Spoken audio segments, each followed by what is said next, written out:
Hey everybody, and welcome back to another episode of the Speak Plainly podcast, where we speak plainly about things that matter.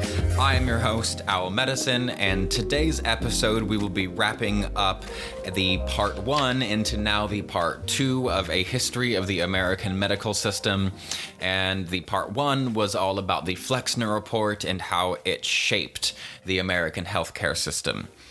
Well, anybody who knows the American healthcare system, has heard of it, or has engaged with it, if you know one thing and only one thing about the American healthcare system, what is it?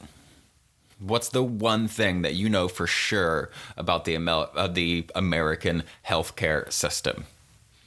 It's a mess. That's what we know for sure.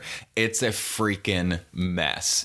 And a lot of the reason it's a freaking mess is because of insurance and the way American health insurance runs. We have the most complicated, convoluted, asinine, and actually factually useless system of any industrialized nation. I'm going to spend today's episode trying somehow to create a semi-straight line through this insanely complex narrative that is the creation, expansion, and application of the healthcare system in the United States, specifically the insurance, the health insurance here. So to start us off, the first place somebody who's interested in this would start is a quick Google search. If you were to Google quickly a history of the health insurance systems in the United States, you would first probably find the Baylor experiment. The Baylor experiment was the first kind of official health insurance experiment in the United States. That's not actually true, but that's the way it shows up. So the Baylor experiment was kind of the first health insurance experiment legitimately in the United States. It happened in 1929 and kicked off what is now known as Blue Cross. What happened is people were having a hard time. 1929 is, if you remember from history class, that is the year that started the Great Depression. So that's a rough start. And we know what caused the Great Depression, and it was a bunch of international tariffs. I mean, it was a bunch of things, but largely international tariffs where the goods we were providing got taxed up to 47%. And when we tried to ship them to other countries. So anyway, the American economy crashes and people aren't able to pay for their health anymore. They're not able to pay for their hospital bills. So this guy in the Dallas school system had this neat thought. I planted this seed last week for you. He had this cool thought about cosmetics, and he realized that the Dallas school teachers and other teachers, mostly women at the time, they spent about the same amount of money per year on cosmetics as they did on hospital bills. And they were like, okay, well, that's kind of cool, but people can't pay their hospital bills because they come suddenly and all at once and typically unexpectedly. And so they were like, all right, well, why don't we kind of try to do the same thing? We'll just charge our teachers 50 cents a paycheck, and that will add up to a certain amount of covered health care.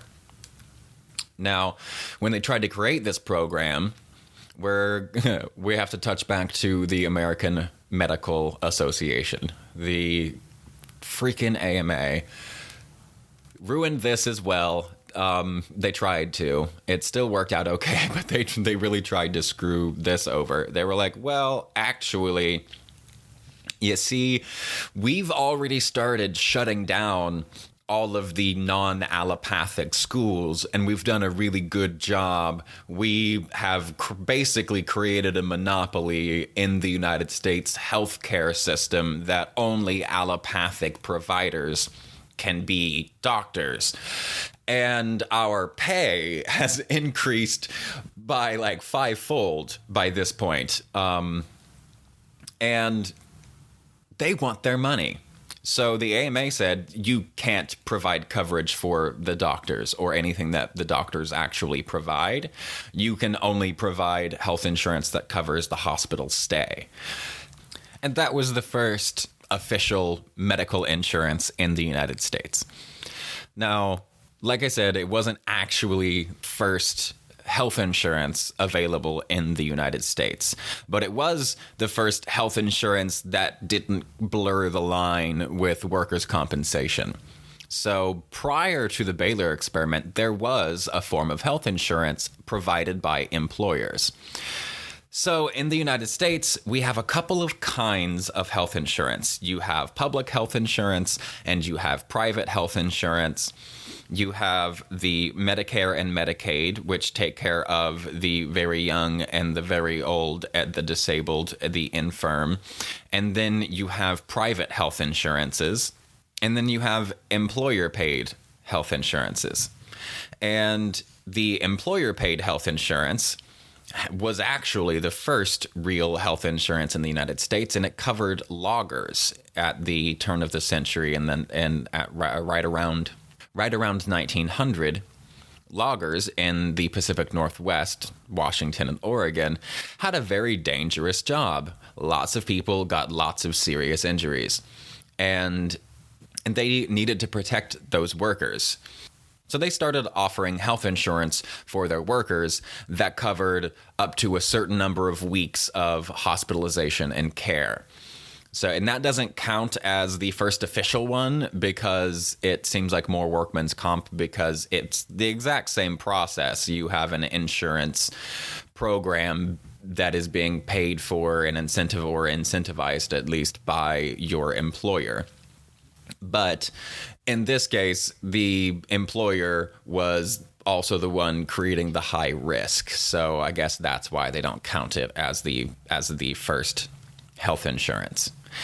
If you go back even a little further, you have grassroots health insurance. That's what I call it. What it was actually called were sickness funds. And sickness funds in 1890, there were as many as 13,000 independent sickness funds in the United States. And the sickness funds were paid for by employees and employers and third-party, usually charitable organizations, where people would pay 1% or so of their wages, the employees, into these sickness funds. And when they got hurt, they would be able to have their bills paid for, their medical bills paid for, and they would make 60% of their wages while they were out of work. And these sickness funds were that was the bread and butter. We ignore these kind of things because they weren't organized and systematized, but they worked really, really well. And historians that study this stuff in depth say that these sickness funds were a huge part of the reason that insurance didn't really get started until late in the United States.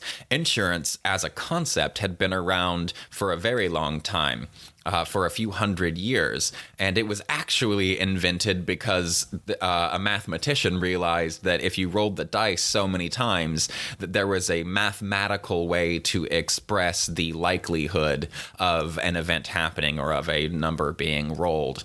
And that gave birth to statistics. And that is how insurance was born. But health insurance in the United States really started as these sickness funds, and they go back to the Civil War.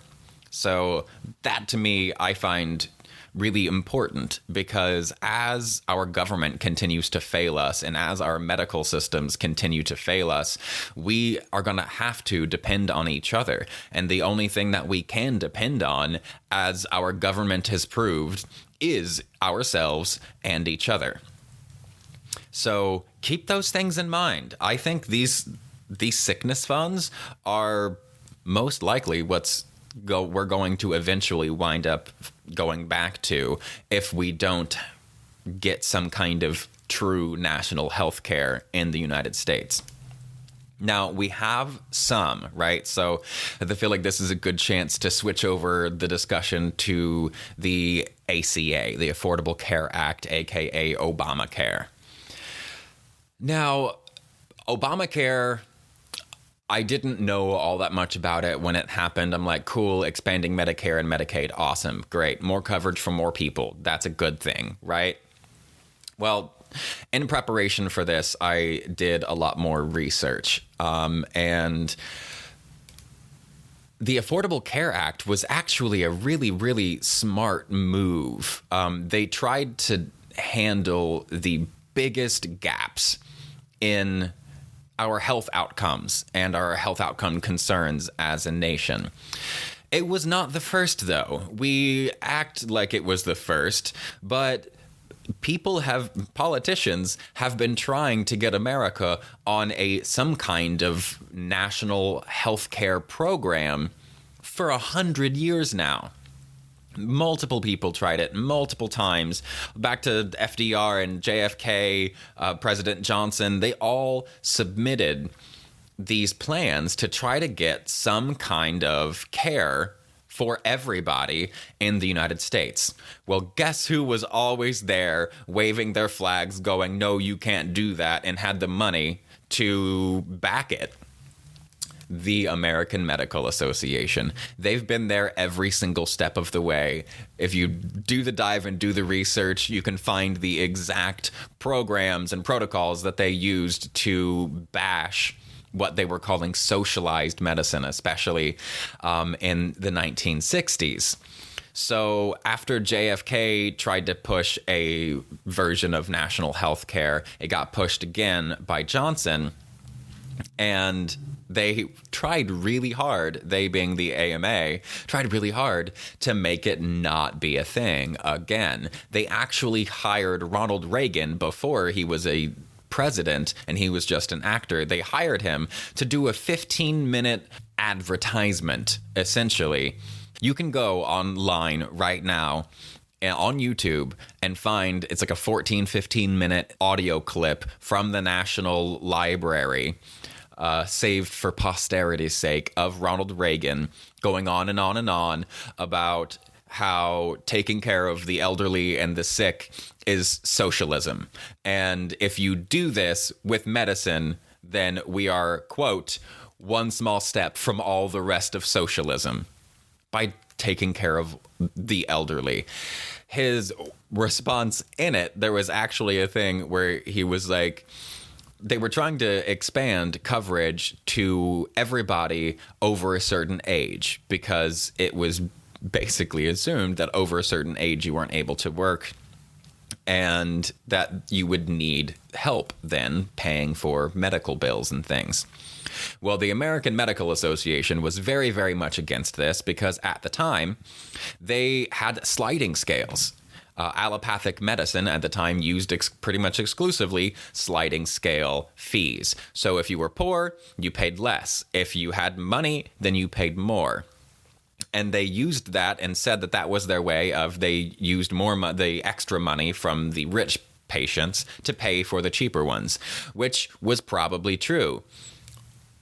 But ultimately, doing a prepaid medicine program where it all gets pooled into one unit and then paid out later, that made them lose money because they weren't able to charge whatever they wanted to charge, because the price of medical care is not standard. To this day, the price of a bag of IV fluid at one hospital can vary widely to the one right next to it. Hospitals can charge you anywhere from $5 to $250 for a bag of normal saline, and that's totally fine and legal, and that's totally okay. That's what we're built for. This is America, and that's why this is so screwed, and that's why this has been a really difficult podcast for me to create, because I've tried recording this multiple times today, and it's just been very difficult to try to get a straight line from one end to the other where I can try to inform you of the history of where the insurance comes from, a little bit of a brief overview of how the American healthcare system works, and I will also be trying to compare it to healthcare programs in other countries around the world. So the American Medical Association, as normal, wanted to line their pockets, and they were opposed to all forms of national health care from the beginning, and they still are. They privatized insurance just fine, though. So in response to the creation of Blue Cross, which are these employer-funded medical programs, physicians created Blue Shield. And Blue Shield was similar to Blue Cross, but was created by physicians, and the money that was paid directly to the physicians, and they were kind of allowed to charge whatever. So they were able to make money on Blue Shield because they were like, all right, well, we like these for-profit commercial ones because they started to not do community rates. So the non-allopathic practitioners, the ones that we talked about last week that had the quackery thrown at them and were essentially run out of the country, a lot of them were using community rates. Whatever was done for you, that had a flat rate across the board. Whether you were healthy and 20 or whether you were 80 years old, you paid for what you got, and it was a flat rate for everybody. That wasn't going to be enough for the American Medical Association because their doctors at this time, remember the Flexner Report came out in 1910, and they avidly went after every single non-allopathic school in the country and converted all of these schools in the country to allopathic schools with very, very few exceptions. One exception of one osteopathic school. So the greedy AMA was like, we're not having this, and they created Blue Shield. So we now have Blue Cross, Blue Shield, but there's also these managed care organizations, and those were started by Kaiser, which is great because Kaiser Permanente is by far the most famous one. I've mentioned Kaiser in a previous podcast because it was Kaiser Permanente and the CDC that worked together to do and build the ACE study, which changed the game for psychological and physiological health, tying together early childhood adversity with health outcomes as adults. Kaiser, the way that they are different is they were another employer who paid for your health care, but rather than them paying a hospital or the doctors, they just owned their own doctors and hospitals. So you could work there and you get sent to one of their doctors, you get sent to their hospital, and that's all good to go. So in the beginning of this century, health insurance wasn't a big thing. It didn't need to be a big thing. Less than 10% of people had health insurance, but it's 1900, so what do you expect? The reason that changed, it changed with the World War. It changed first with the Great Depression, and then even more so with World War II. And during that time, it was really hard to get labor because all the men were off fighting in the war. And so women started hitting the workplace where before they were held back and not allowed to engage in the workplace. Well, now they could, but there weren't enough of them. And so employers needed to compete for employees. And with the passing of a bill from the federal government that allowed employers to not have to pay tax on this 5% margin that they've allowed. They allowed this 5% margin of you can offer up to 5% of your wages, what would be wages, as, quote, fringe benefits. And that's how they started packaging health care as employers. So they started packaging them as 5% of your would-be pay now goes into paying for your health insurance. And the federal government was like, that's a good idea, so we're gonna make that tax exempt for the employers. So now employers get to pay their employees less money and incentivize more employees to work for their company. So that's all in good. Now lots of people have more health insurance, and health insurance is really starting to become like ubiquitous across the United States, because you have the really young people and the really old people covered by Medicare and Medicaid, and you have privatized health insurance. And in the US, we do, believe it or not, have a form of socialized medicine. And guess what the socialized medicine is for? Besides Medicare and Medicaid, which is absolutely socialized medicine, we also have the VA. And this is a good spot where we can compare the VA and the US and the VA to other, like, say, European countries, to other countries in the world, especially European countries. When we think of industrialized nations with quality healthcare, we think of Switzerland, England, Germany, France, Canada. These places all do have national health care guaranteed for all of their people, but they all do it a little bit differently. And that's what I didn't realize diving into all of this. I knew it was going to be kind of different. I didn't realize quite how different it was. So, like, the National Institute of Health, the NIH in England, was started before commercial insurance ever became a thing. So they basically created the VA for their entire country. All right, so the VA, I'm a vet. I get to deal with the VA on a regular basis. There are drawbacks to being in the VA, mostly wait times and that sort of thing. But there are more drawbacks to not having any health insurance at all. But let me, best I can, try to explain how this works. So the VA has a group of providers that are within their realm of control, right? And they have their VA clinics and their VA doctors. They get signed on as a contractor with the federal government. That's exactly what the NIH does in England. So the VA, in order to not overpay, the VA controls prices. They control prices for drugs, for your prescriptions. They control prices for CTs and MRIs and that thing. They work with the companies that build these machines that run the tests and do the diagnostics and separate your blood and do all the things that need to be done in order for Western medicine to be able to evaluate you appropriately. They work with the builders of these machines and go, okay, we're going to have this machine, and whichever one of you builds it the bestest, the safest, and the cheapest, you get a contract with the VA to build all of them for the whole VA. England did the same thing.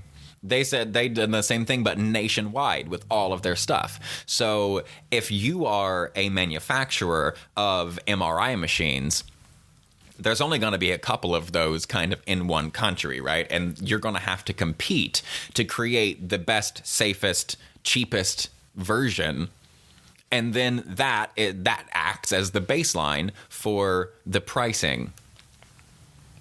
That's essentially how the VA works. That's how our meds are cheap or free. That's how our care is so much cheaper than it is in the regular United States. That's also why it's cheaper if you have Medicaid and Medicare, because they pay the bare minimum. Private health insurance allows anyone to charge pretty much any rate for whatever they want. And if you don't have that insurance, they can charge you whatever they want. They'll charge you insane amounts, the maximum amount that somebody can charge you, just so you'll go into default because they don't have any reason to not do that. They don't care about you. They're trying to get as much money as they possibly can. And that's the problem with the world being run by middlemen, is everyone is just trying to get the most out of what they can all the time. And that always leads to a race to the bottom. But it's not the rich people living on the bottom. It's not the doctors living on the bottom. It's us patients. Further comparing the United States' healthcare system to other countries' healthcare system, like Germany and France also have commercial health insurance, but they are regulated. And that's the thing with the United States, is we are a capitalist country. We were built and designed by capitalists. Germany and France are forced by the government to regulate their health insurance companies. Every single health insurance company has to be a nonprofit. They have to cover everyone, and they cannot refuse payment. Just those three stipulations. Those three stipulations alone make a huge difference on health outcomes. An absolutely insane difference on health outcomes. And as you probably know, health outcomes in the United States are abysmal. And it just takes a quick Google to find that out. But if you really think about it and you look closely, you realize that saying health insurance in the United States or healthcare in the United States is kind of a misnomer. I don't even know if that's not the right word, but it's too vague to be useful. And the reason I say that is because, say, in Hawaii, health rates are fantastic. Health outcomes are fantastic. The average life expectancy in Hawaii, I believe, is 82 years. They have the lowest infant mortality rate with like a rate of like 6 point something. And their preventable hospitalization rate is like 25%. You move that down to Mississippi, that preventable rate, instead of being 25, that preventable hospitalization rate is 75. Yeah, from 25 to 75 for preventable hospitalization rates. Their infant mortality rate is almost double in Mississippi. If you look at these numbers for African Americans, they're even worse. They're so much worse. And some psychological studies have been done to evaluate whether that is innate racism or not. And it does seem like white doctors just care for their black patients less. And it's not a purposeful thing. And I know that that's going to make a lot of people mad. It is a subconscious us and theming that seems to actually have profound effects. And let's not forget the reason that there aren't many black doctors, and there were like, I think, if from the top of my head, it was like 1.7% of doctors in America in then like 1961 or the early 60s was African American. And that is absolutely, fundamentally, undeniably due to the American Medical Association's involvement in the Flexner Report and the shutting down of all of the black colleges.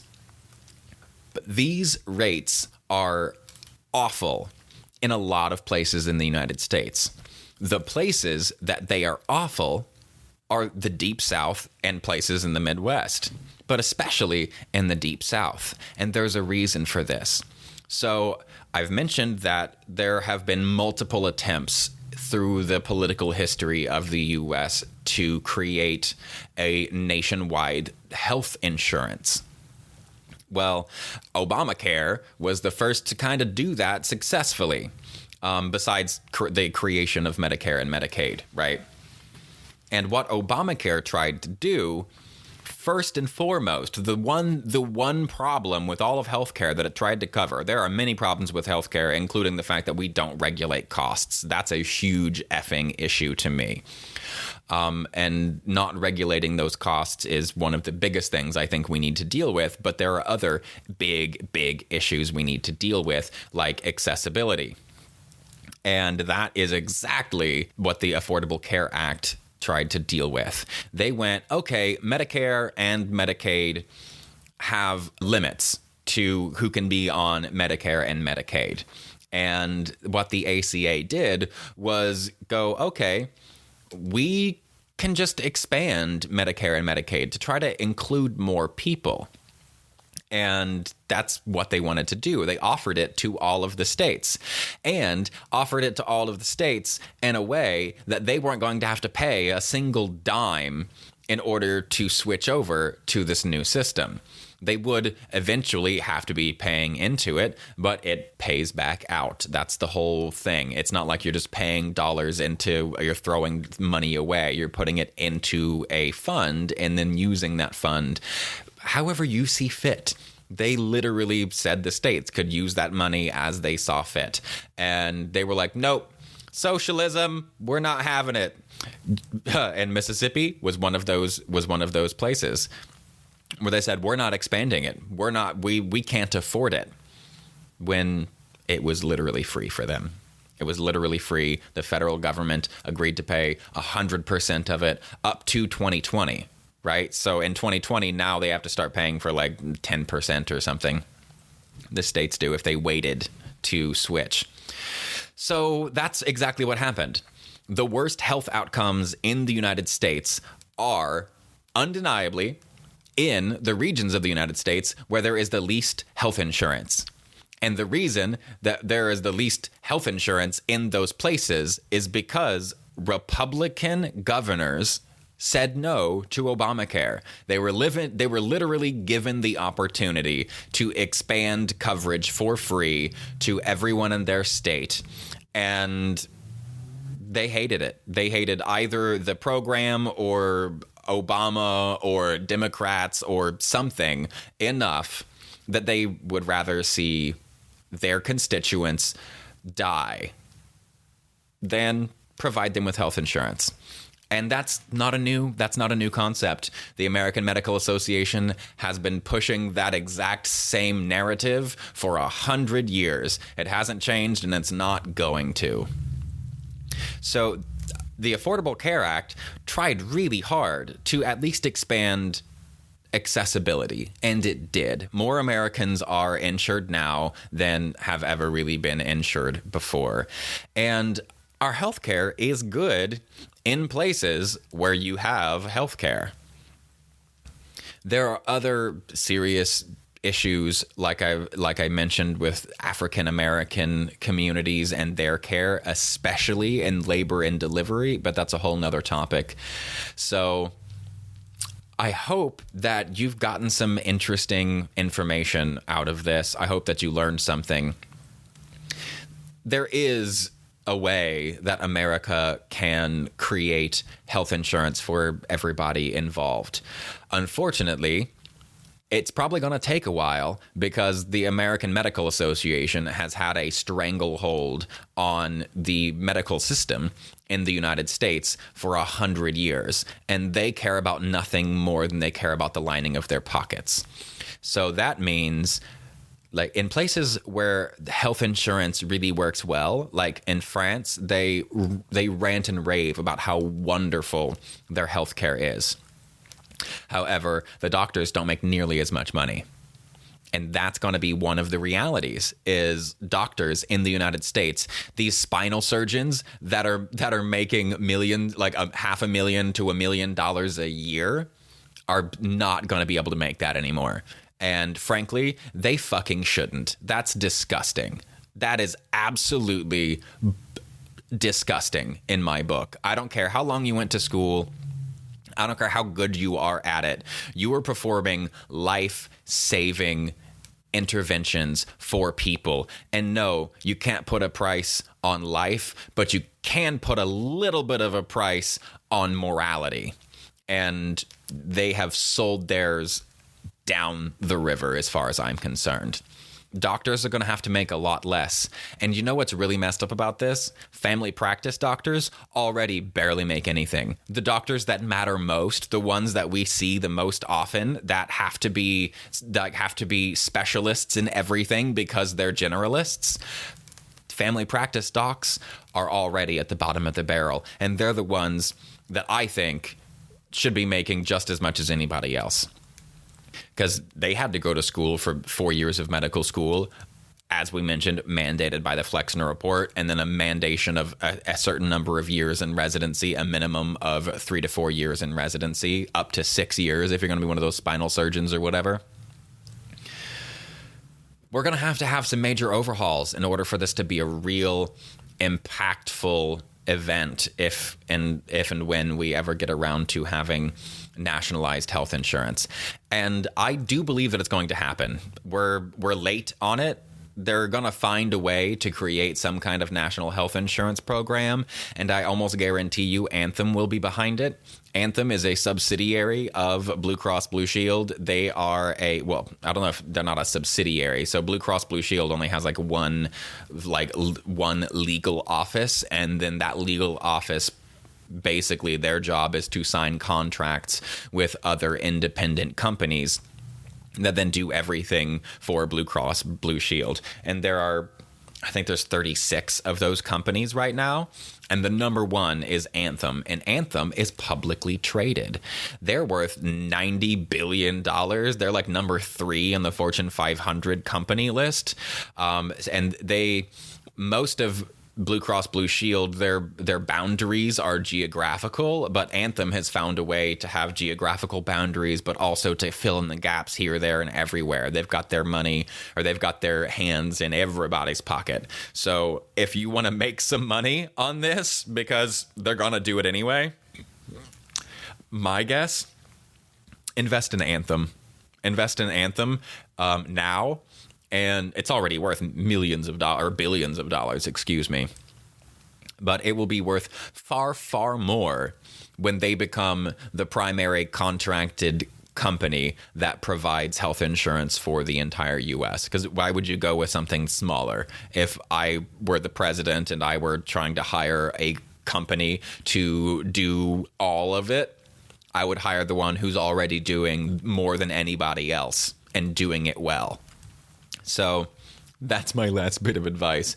If you're a stock investor kind of person and you also think that nationalized health insurance is an inevitable reality, then invest in Anthem.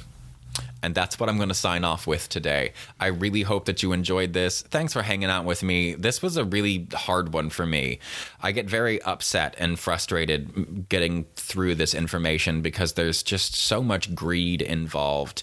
And it's really complicated. I left out 90% of the important information because I only knew a small percentage of it. I've been studying this stuff for a minute now. I took an extra week so I could do more studying on it, and still getting a straight line from one end to the other is very difficult. So if there's anything that I missed that you think I should have covered, then please leave me a comment, shoot me a message, let me know. And I hope you have a marvelous, marvelous week. And remember, stay blessed and stay uncomfortable.